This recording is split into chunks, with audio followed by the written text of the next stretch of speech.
বিশ্বের সামনে, এই গ্যালাক্সির সামনে পৃথিবীর কোনো অস্তিত্ব নাই। পৃথিবীর সামনে আমি 3.5 হাত মানুষের কোনো অস্তিত্ব নাই। মওলা, এই ছোট্ট নগণ্য বান্দাটা তোমার কাছে এসেছি।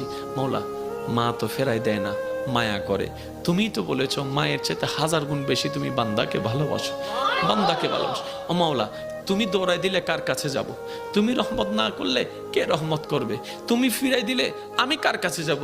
ও মাওলা, তুমি ছাড়া তো আমার কোনো উপায় নেই, তুমি ছাড়া তো আমার কোনো উপায় নেই।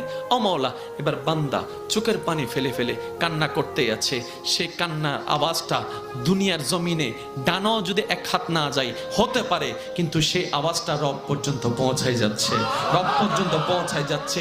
যে চোখের পানিটা চোখ থেকে জোরে জোরে গালের মধ্যে শুকাই যাচ্ছে, যাই নামাজে বিলীন হয়ে যাচ্ছে। না রে ভাই, না, এটা এতটুকু বিলীন হচ্ছে না, এটা রব্বে করিম হাদিসে পাকের ফরমান অনুযায়ী আশিকের সেই চোখের পানিকে ফেরেশতার মাধ্যমে আল্লাহ একটা বাটিতে সংরক্ষিত করে রাখে, যে বাটিটা জান্নাতের মধ্যে থাকবে, জান্নাতের মধ্যে থাকবে। এমন পানি আল্লাহ পাক নষ্ট হতে দেয় না। বান্দা চোখের পানি ফেলতেই আছে, মন থেকে আত্মসমর্পণ করতেই আছে। হঠাৎ রবের রহমত ডাক দিয়ে বলে, লা তাকনাতু মির রাহমাতিল্লাহ। এত টেনশন করস কেন? আমি রব আছি না।